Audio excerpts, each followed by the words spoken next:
Hey, Lee, welcome to LSAT Unplugged. Thanks so much for having me. I'm excited to be here. Yeah, thanks so much for joining. So I was really excited to speak with you because you are one of the queens of law school prep, and my audience is always looking for what they can do to get ahead. Even before they even start prepping for the LSAT, they're like, well, what should I read for law school? What should I do now, the summer before, one Right. else semester? Wherever you want to take it, let's just dive right in. Sounds good. I talk about this all day. I have plenty to say. Great. All right. So let's say someone has just submitted their applications to law school Yeah. and they've got 6 months to even a year before they're starting 1L. What could they be doing now? What could they be thinking about now? Well, I think there are a few things that they can be thinking about. But maybe the best thing is what they shouldn't be thinking about. So you don't need to be trying to learn all of the law that you're going to learn in law school. And I think that a lot of people think that you need to study law before you get into law school. This can be reading things called horn books or reading what they call supplements in law school that kind of talk about the law. Some people even go so far as to take prep courses that do lectures on the law. I don't think it's a bad idea to understand kind of the universe of the law, but you're going to law school to learn the law as presented to you by your professors. And so there's no need to do that outside of law school. What I think is better to think about is if you want to work on your skills that you'll use in law school. So that might be how you read, maybe working on your reading speed. Let's say you're someone who really struggles at reading. Well, it might be a good idea to spend some time practicing reading challenging things because cases are challenging. They're oftentimes in the beginning of your 1L year, you read a lot of cases that are even in kind of archaic language. Nobody enjoys reading nobody enjoys reading cases like Penoyer versus Neff or things that are in Old English. So you can kind of practice reading kind of dense material and seeing how you retain information. I also think working on your time management skills, your life skills, how you deal with challenge, your mindset, like all of these kind of skills to go into law school are going to benefit you because studying law is hard. But law school is hard for a lot of different reasons: the workload, the topic area, and just the lifestyle of being a law student and eventually a lawyer. So working on kind of all of this stuff is really, I think, what you want to be thinking about. And maybe take some trips and have some fun and go sit on a beach or do something like that. Yeah, of course. I think that definitely people do need to relax. They can't do nothing but prep every single second. No. But for those who want to read difficult material, and obviously nothing in Old English necessarily. I mean, if that's your jam, Yeah. I don't want to discourage you, Yeah, sure. But let's say somebody wants to read something difficult. What specifically might you suggest for them to read, and how do they know if they're actually understanding what they're reading? That's a really good question. I think that you can kind of pick anything. I mean, I even think a dense novel would be something great, just something that you can't fly through. I think all of us, like to do easy reads, right? Where you're like, oh, I'm kind of like skimming the page. I'm getting the gist, I mean, I know it's almost Game of Thrones time. Some Game of Thrones might have come back out by the time this podcast is on. But I think, even like something like Game of Thrones, like complicated names, you're trying to follow complicated stories, like anything that kind of challenges you and stops you from speed reading, like you might do with a novel or a blog post. I think one of the things about our current environment with social media, with email, with all of our electronic communications is we oftentimes are either multitasking when we read or we are skimming. I mean, I skim all day long. Not anything important. Don't tell my team. But, I mean, we skim the news and things like that. So it can be hard to try and to focus on just sitting down to read, maybe on actual paper. You could go and like do something crazy, like buy a real book and maybe even take notes or mark up notes. I have 2 little kids and I was so geeking out this week because I'm reading this parenting book on discipline, this is what life becomes when you start to have kids and like do other things. And so I was reading this book and I full on had my marker out and I was like taking notes in the margins like a law student because I'm like, I need to retain this information. I was like, name it to tame it, so so I can like remember. So I think it can be really anything.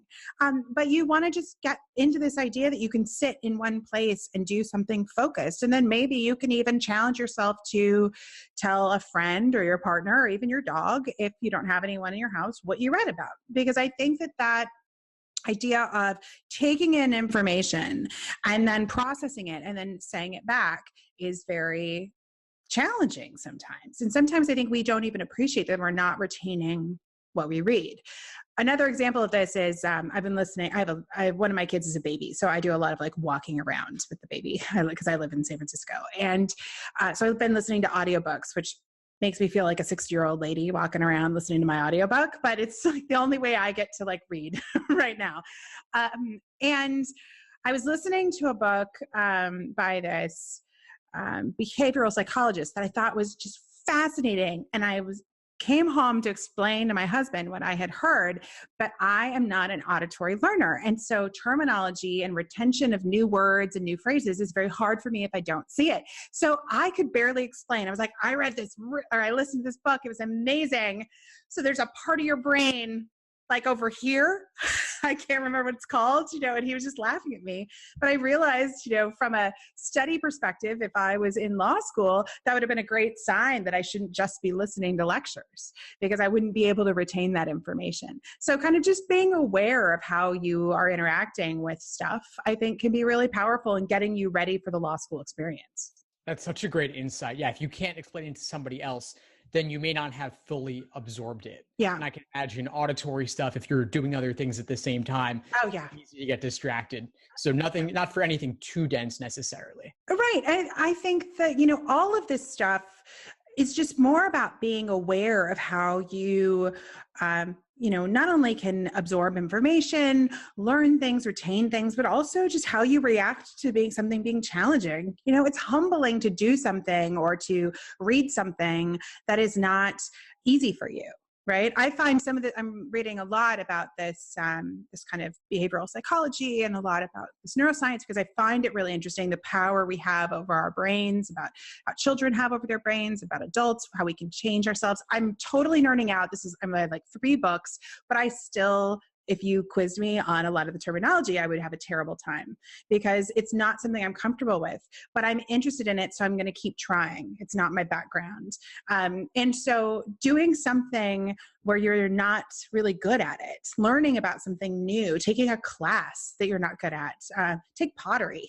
My business partner once did a pottery class and talked about how humbling it was to take a pottery class. If you've never done yoga before, try yoga. You might fall over, but there's a lot about your own mindset, about learning to be comfortable falling over. Because I can guarantee you, no matter how brilliant you are, law school will humble you at some point. And it's all about how you have the right mindset and have the experience to deal with that failure and that being humbled by some sort of experience, and how you get up and move on. And so that's the stuff you can practice even outside of like how to take notes for class. We have a course called Start Law School Right, which is all about kind of studying. And we talk about the importance of, mindset and how you, plan your time and make sure you're taking care of yourself. But I think getting ready as a whole person for this law school experience is something really good that you can do, for like a long-term year or so, while you're waiting for your law school applications to go in. You can practice, stress management while you're waiting for things. But there are a lot of opportunities to challenge yourself. So it sounds like what you're saying is that more important than actually learning the legal material is learning how to study properly, and then also learning how to fail, learning to be humble. Yeah, learn to stretch yourself. If you have to remember when you enter the law school system, or, that even if, let's say you rocked it in undergrad, you were at the top of your class, you were amazing, so you're like, I'm coming for you, law school, and you get to law school, but you also have to realize that like all those people who graduated from undergrad who enjoy school enough to go to graduate school, and they probably have similar skills than you do because they want to be lawyers, and lawyers typically have a lot in common. You're now part of a pool of people who have self-selected to take things like the LSAT and be successful at it, to, want to spend 3 years of their life studying, which a lot of people do not want to do. And And then it's kind of like, okay, all of a sudden people are like, whoa, I'm not a big fish. Everybody's a big fish. Now what do I do? And I think that you have to be okay with that and decide how you're going to approach the new challenges and failures. Not to mention the fact that law school is set up to create these situations for some rockiness. A lot of people have a lot of anxiety about the Socratic method. That's where they cold call you in class. If you've ever watched, like the paper chase or read 1L, I mean, that's all, this old school idea of, calling on someone in the back of the room and they have to stand up. And this creates a lot of anxiety for people. And there's arguments about whether the Socratic method is the best way to teach. But the reality is, if you practice law, at some point, somebody is going to call on you, whether it be in a courtroom or in a client meeting, and you're going to have to come up with something to say. And you may not even be that comfortable with what you have to say, or you may feel like you're going to fail and sound really foolish. And then you have to figure out what to do with that. And that's just kind of the rite of passage. It's like, I have an embarrassing class experience. My business partner has embarrassing class experience. The only people who remember those experiences are us. Right. No one else. I mean, none of my friends in law school are like, I remember that time Lee sounded like a total idiot in criminal law. That was really like a turning point in her legal career. Nobody else is going to worry about that but you. So what are you going to do with that? And are you going to let that become something that, that causes more anxiety and makes it harder to study, things like that? Yeah, thanks for sharing that, Lee. So it sounds like you've been through the process, you've been in the trenches, you know what it's like. I can tell you're really speaking from experience about all of this. What was your law school journey like, going through the process? Not only the embarrassing portions necessarily. I can always tell my embarrassing stories. Maybe later if you want to. But, okay, that's another podcast. Lee at the Law School Toolbox shares all of her embarrassing stories. It's like a bloopers reel. Totally. But even just what your journey, starting from how you started off 1L semester, what was it like for you, and what did you learn along the way? Was a little bit older than some law students. I was 25 when I went back to law school. I had been working since undergrad. I was not sure I wanted to go to law school when I graduated from undergrad. My parents are lawyers. I swore up, down, and sideways I would never go to law school. And so I kind of came at this journey that I wanted to go back to school, and I didn't know what for. And I felt that law was somewhat flexible. And so I set these goals for myself. I'm like, if I can make myself study for the LSAT, then I must want to go to law school. So I studied for and sat for the LSAT. And I was like, okay, now if I can make myself apply and write an essay, that I must want to go to law school. And so I just kind of set these little intermittent goals. And then all of a sudden I'm like a 1L and was like, I guess this is my next chapter in life. And so I got to 1L year, and I think I did find it somewhat humbling because of this idea that you don't get a lot of feedback while you're in that 1L year. I think some law schools are better about this than others, but I didn't have any midterms. I didn't have, any feedback on any writing assignments. And so, you're just kind of studying, like hoping you have it figured out. Now, I did have the benefit of going home over Thanksgiving while I was studying for my 1L exams. People who've heard my podcast have probably heard this story, where my mom, who is not subtle, sits down at the table and is like, so how's torts coming? It was my first test. And I was like, it's great. Like, I understand. I start to talk to her about it. It's this example of like, you have to be able to talk about what you know. And she's like, oh, that's very nice. So why don't you tell me the elements for XYZ? And I was like, well, I mean, I know like the gist. And she was like, okay, here's a problem. Like, you have to know the elements for the test. Did you know that? And I was a psychology media studies major in college. I had never had to memorize huge amounts of information like that for an exam. I'd never taken an exam that required that level of detailed memorization. And I thank her for that wake-up call over Thanksgiving, because I frantically kind of regrouped and started to recognize that I had a lot of work to do. And so I was able to somewhat regroup, but my first semester grades were not my most impressive because I regrouped a little late in the game.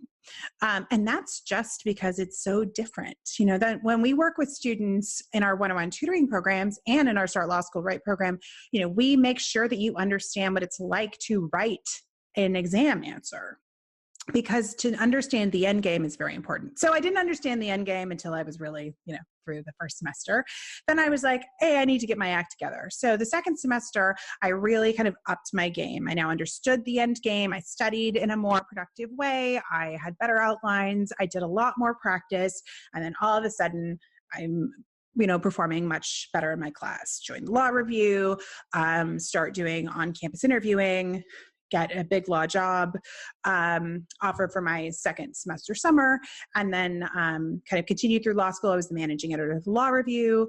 I did a tutoring in law school. And so I became very involved in producing not only great legal writing, which was what I was doing on the law review, in my opinion, but helping people through. I was teaching assistant. I did one-on-one tutoring for students with academic, who were on academic probation. And so I really started to kind of get interested in how we do this process. So after graduation, I became a big firm lawyer, decided that was not my calling in life, and then shifted to start teaching, and then eventually did this business. So that's kind of like my journey through law school, I guess, in a few minutes. Oh, wow. Wow. That's really something. So it sounds like that one comment from your mother about the elements was like this big wake up call for you. It really was. It really was. And I just kind of frantically had to change gears.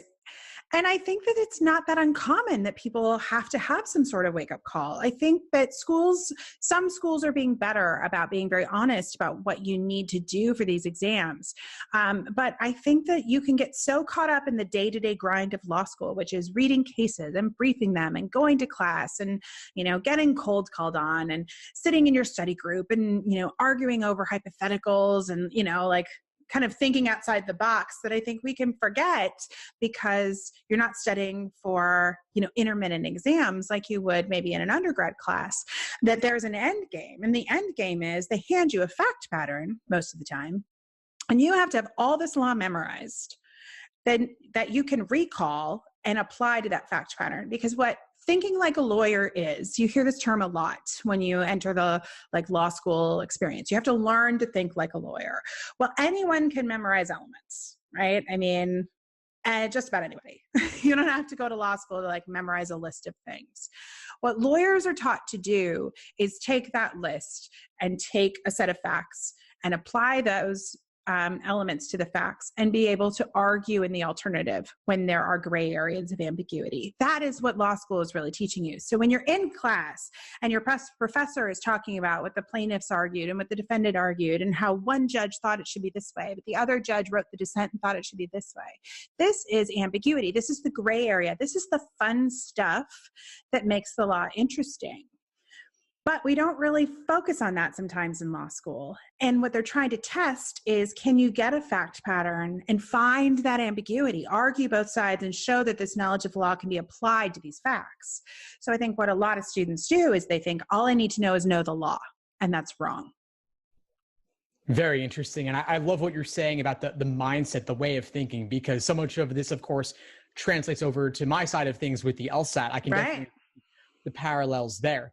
And I also like what you're saying about how people discuss the hypotheticals in their study groups, but something very different is actually necessary for the exams. Yeah. And I'm wondering about your experience tutoring the law in law school, and then, of course, the work that you do now as well. It sounds like what you do now may have been a natural outgrowth of what you were already doing in law school, even while you were a law student.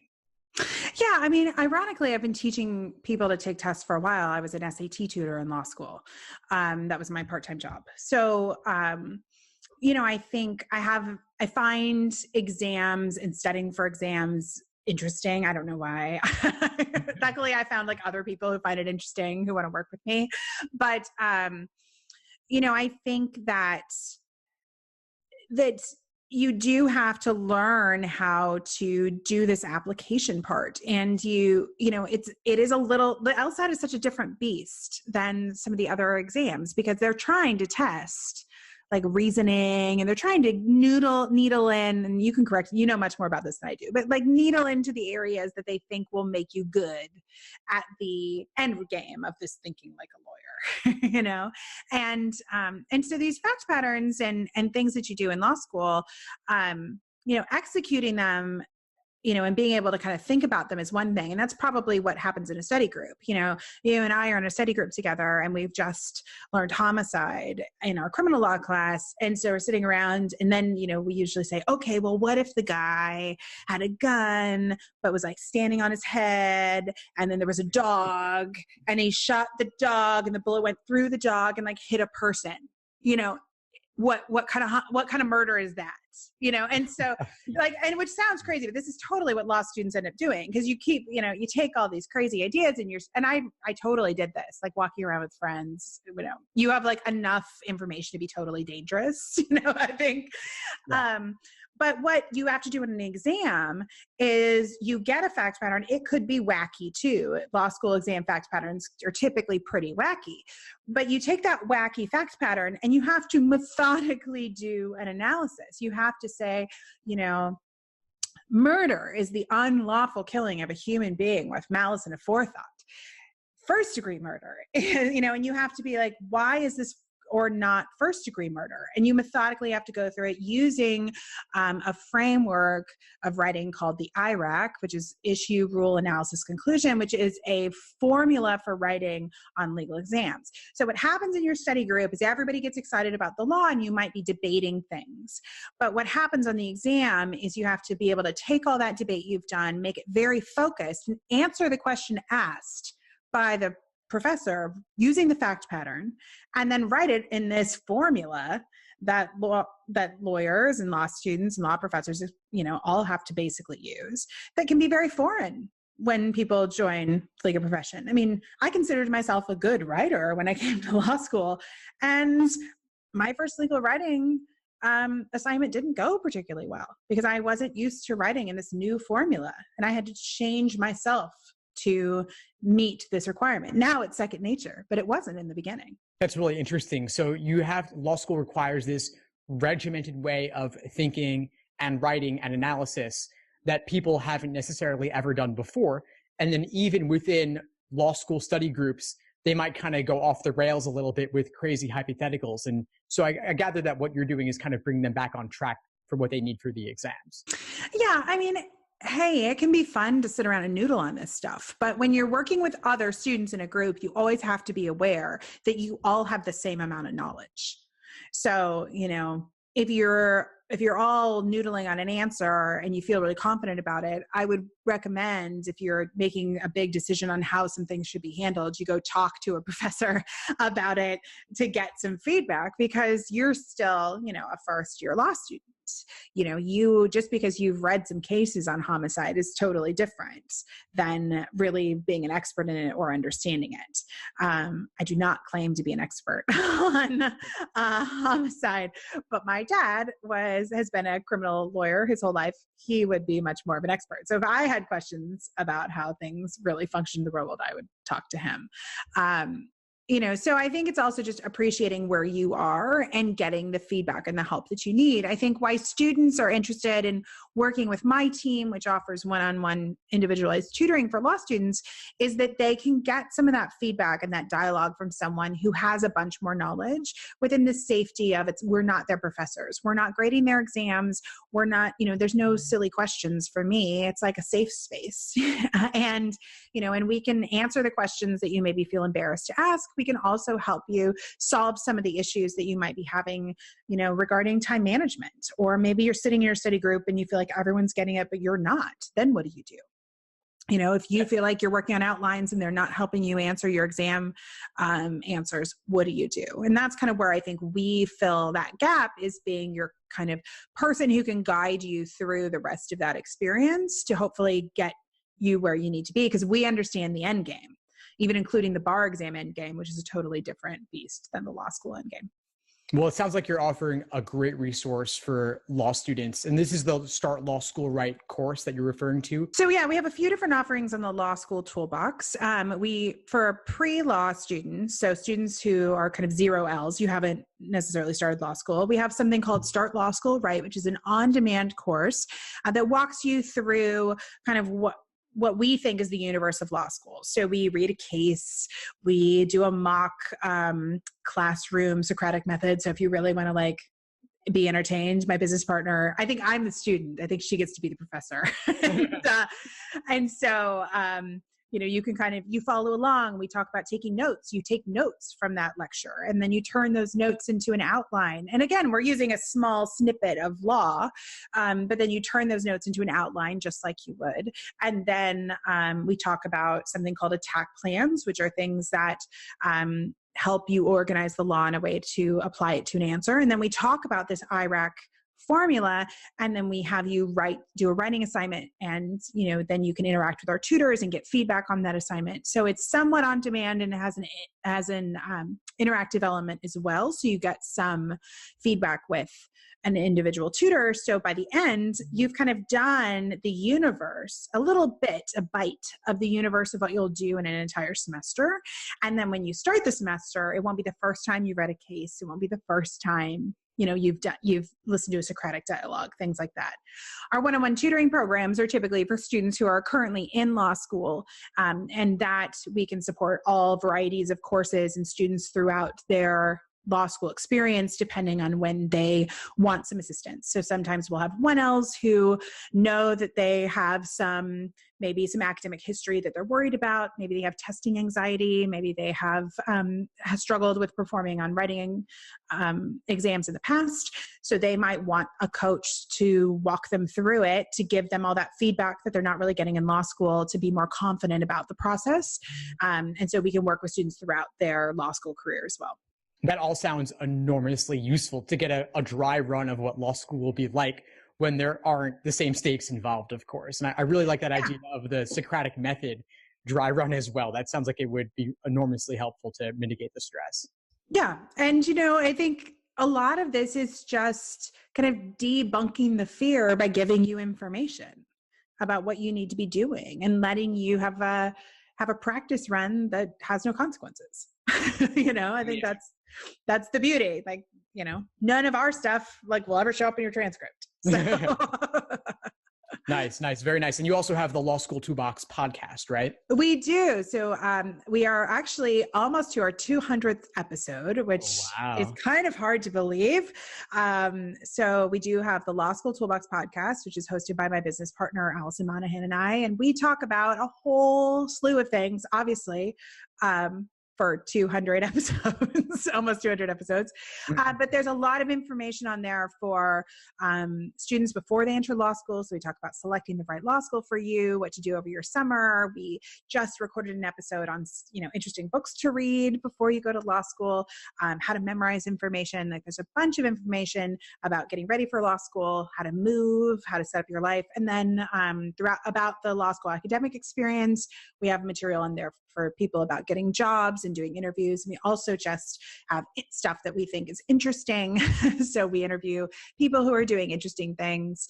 We have episodes on timely topics. I think one of the things about the world today is I think we are seeing, no matter what your political leanings, I think everyone can appreciate that lawyers are a very important function in what's going on in society right now. And so we've interviewed lawyers who were at the airports when the first travel ban was put into place, and lawyers just started showing up at the airports and talking about what was happening there. We've talked about with different lawyers who have been working in, different areas of policy law. And I think it's an interesting time in the midst of considering to go to law school to realize that lawyers are having a real impact on what's happening in our world, and that it's exciting. I mean, the law can be very powerful. I geek out on the law school stuff, but at its heart, I think it's a privilege to go to law school, and it's a privilege to have a law license.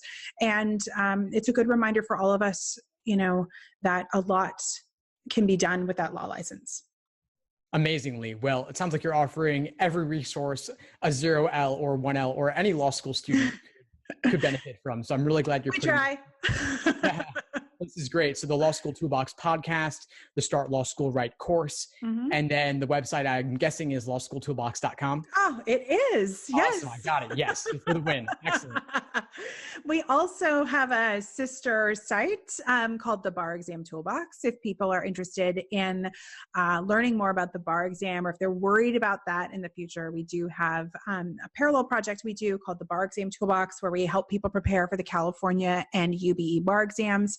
And then we also have a newer Bar Exam Toolbox podcast that people can also check out. Even if you're just curious about what the bar exam is, I think there's a lot of, just again, like kind of fear and anxiousness around this thing, that's out there. Bar results are falling. You might be on above the law, reading about how the MBE rates have been the lowest that they've been in decades. I think that's some scary stuff.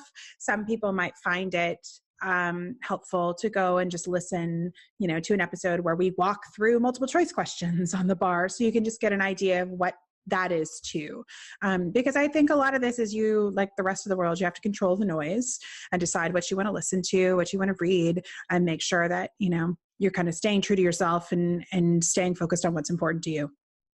Excellent. Well, wow, you've even got the bar exam covered. So we try every step of the way. That's amazing. Well, I'll definitely link to all of these resources in the description for this episode. Lee, thank you so much for taking the time to share your insights with our audience today. No problem. And, as much as there's a lot of negativity around law school and lawyers, I still believe that it's a really great experience to get to become a lawyer. And, after you study for the LSAT, I think there's a lot you can do to get excited about joining the legal profession.